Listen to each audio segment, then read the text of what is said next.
Hello everyone, welcome to another episode of You Go Girl. Today I'm joined by the lovely Chelsea Dickenson. She is a very, very talented radio producer and we met up for coffee, which was very nice. It was very nice. And I left feeling like Chelsea had interviewed me instead of the other way around.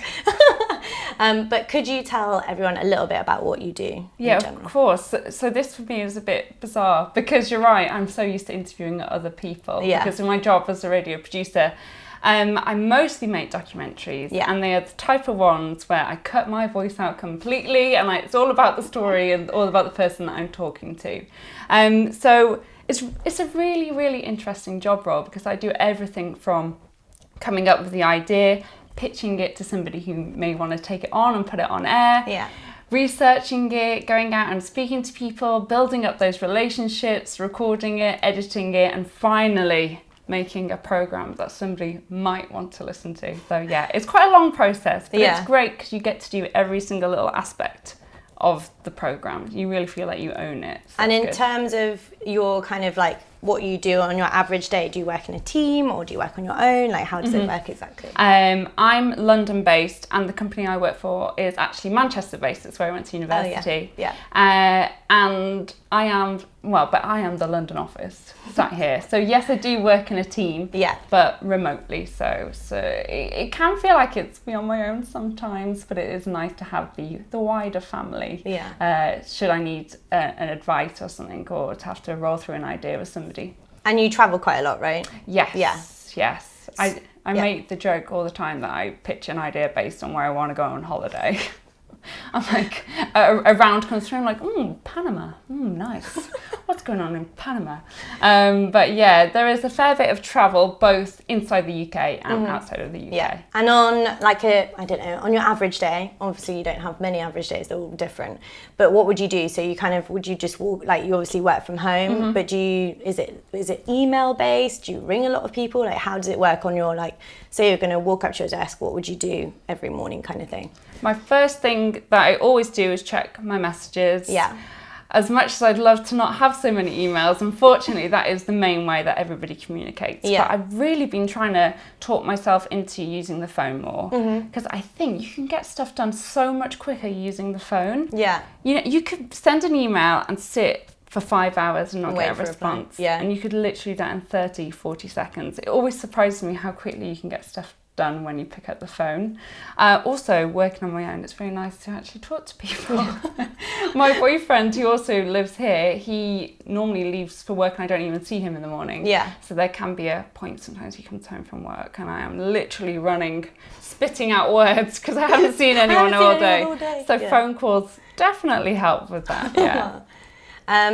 Also, we were chatting when we met up and you were saying how because of what you do and because you kind of have to be one step ahead, when you Google, like say you're researching a documentary or something like that, you said that the best thing that you found is to ring people or talk to people in person about it. I guess when I'm making a documentary, the other word that you could use for it is a story. I'm trying to tell somebody else's story, or I'm trying to tell the story of an event perhaps. So for me, it doesn't matter if it sounds interesting on a document or on the website. The person that it's about has to also be interesting. So it's really, really key for me to get on the phone straight away or meet someone in person.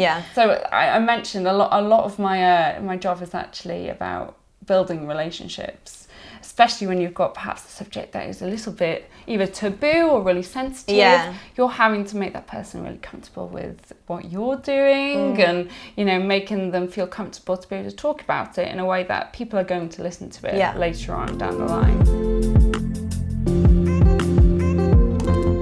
And in terms of your kind of career journey, did you go to uni? Like, how did it work? How did you get to where you are now? So I went to the University of Manchester. I did ancient history, which my parents believe is because it's under A in UCAS. Not true. I did genuinely really like it, but I was a little bit savvy in my choices. I knew that there weren't many hours in a week, and I knew that no matter what I did at university, I wanted to be trying out jobs. I always wanted to write.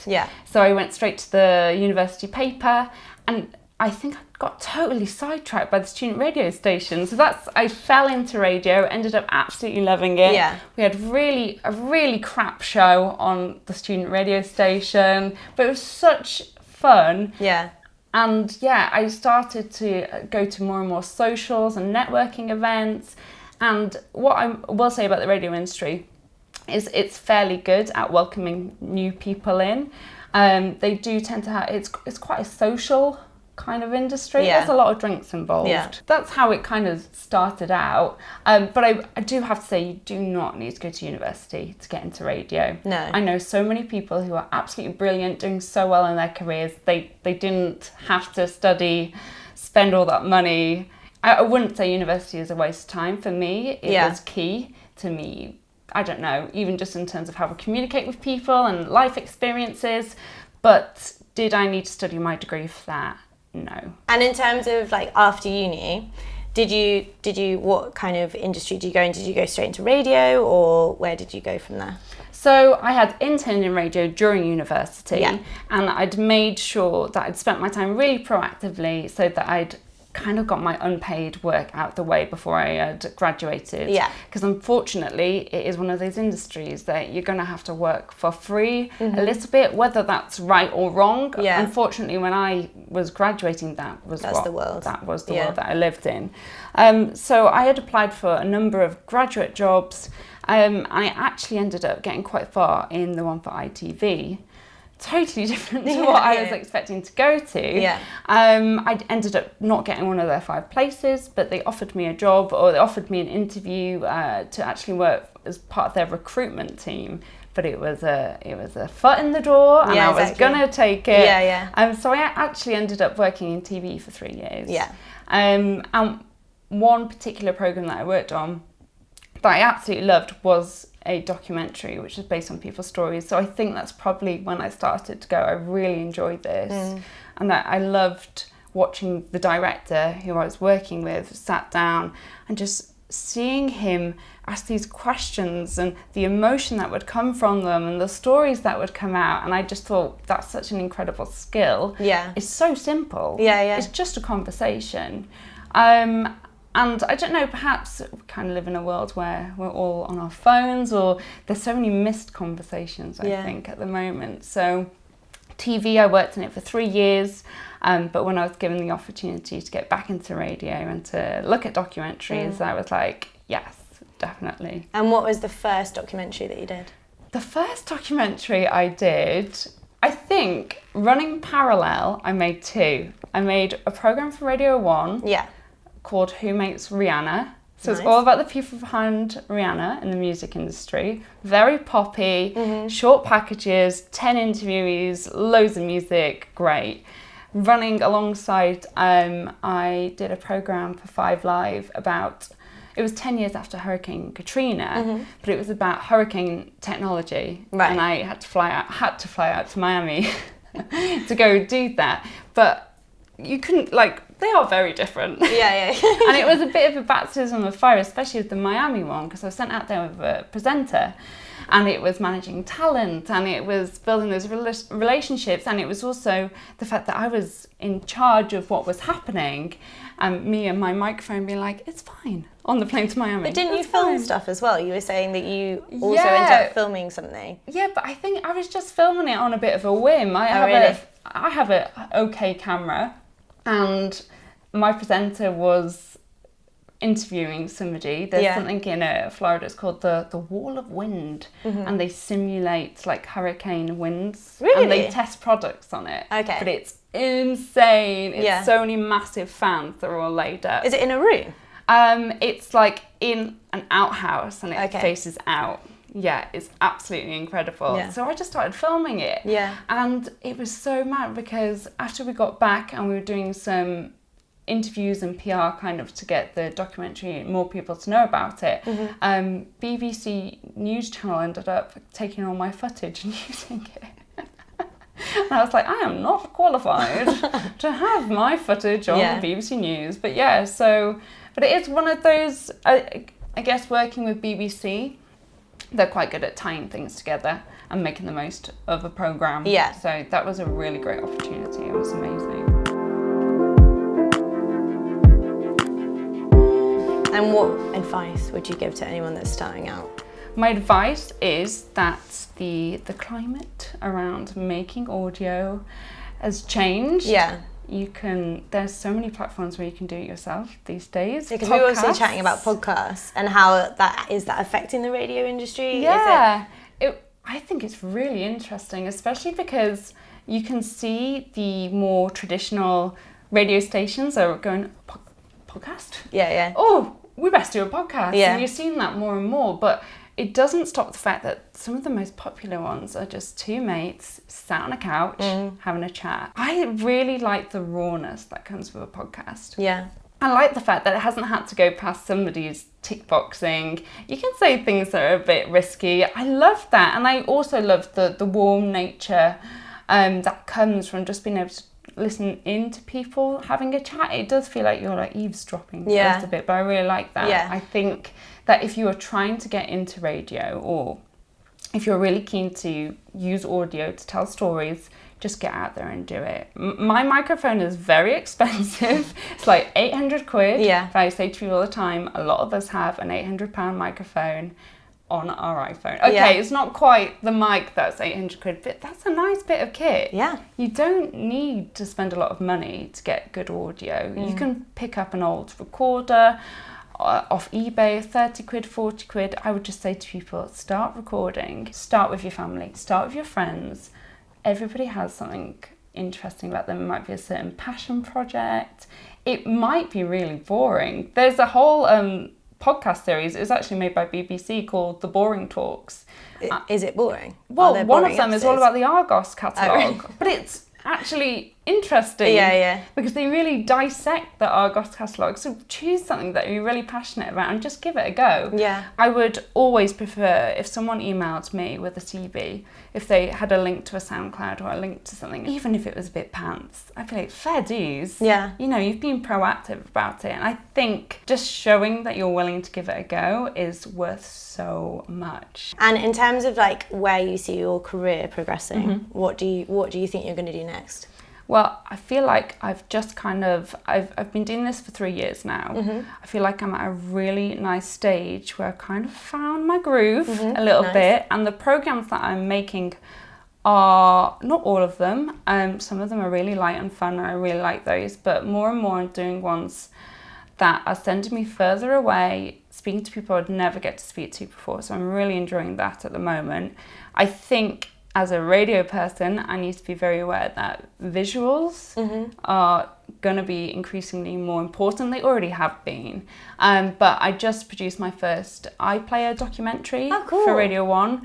And I actually enjoyed the TV side of it. I'm not going back to TV. No. That's not happening. But it's really nice to know that. I also produced a radio documentary that went alongside it. Oh, that's cool. So I think possibly more of that could happen. And as much as we love audio and radio, people always say that, you know, it's their favourite medium.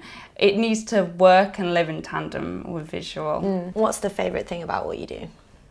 I think my favourite thing about what I do is hearing the end product on the radio. Myself and Stu, the guy that I work with, I literally came on board to the company when he started doing documentaries, so we've kind of been making them together from the very beginning. And for the first few, he would get into his car and listen to it, how it sounded on the actual car radio. Yeah. Unfortunately, I didn't have a car, so I didn't have, I wasn't able to do it, but I lived it through him. He'd text photos of it and everything like that. It's so good. So having that moment where you actually listen to all those months of hard work is a really, really nice moment. But also, I've been really lucky to make some programs that have impacted people. I'm going to try and not sound like I'm a saviour. I am definitely not. I've made programs on Justin Bieber, which probably, nobody needed. But I made a program last year for BBC World Service, which was about death cafes, which are a place, there's loads in London actually. They're like pop-ups in cafes. You go, you get a cup of tea, a slice of cake, and you go and talk about death with strangers. But anyone can go? Anyone can go, absolutely anyone. And there's been over 5,000 across the world. And so I did a programme about that and spoke to people from all over the globe that had been to them. And it was the first thing that I'd done where I had emails through saying, oh, that really helped me. I've been to one since. It's really helped me with, I was grieving somebody. And for me, that was a bit like, oh, that's quite nice. Yeah, that's really nice. It doesn't happen all the time, of course. But, you know, that was a really, really nice moment. So, yeah. And in terms of, like, the radio industry. Yes. Have you ever faced any barriers in terms of, like, being a woman working in the industry? Have you ever been met with any kind of, like, I don't want to say gender prejudice, but anything, do you feel like you've ever been treated differently because you're a woman? I'm lucky in that I can't recall anything huge that I can talk about, but there's certainly been prejudices, and I'm really happy to say that it's definitely got better. Yeah. But yeah, of course, in the past there have been male dominant roles. You still, in terms of on radio itself, you will often, on breakfast shows, you'll have the male anchor who's the lead, and the girl that might chip in every now and again. Again, it's getting better, but it did probably start from a place where males were seen as, you know, the people who worked in radio. I think BBC is really good, and not just on a level of women and men, obviously furthering and reaching out to other different diversities and groups. So yeah, it's definitely been there. I just hope that we are moving to a place where it feels a lot more equal. But in terms of one standout thing, no, there hasn't. I've been very lucky. That's good. Okay, what do you think is the biggest mistake that you've made in your career journey? I don't think it's one in particular, but I definitely am somebody who overthinks things. Okay.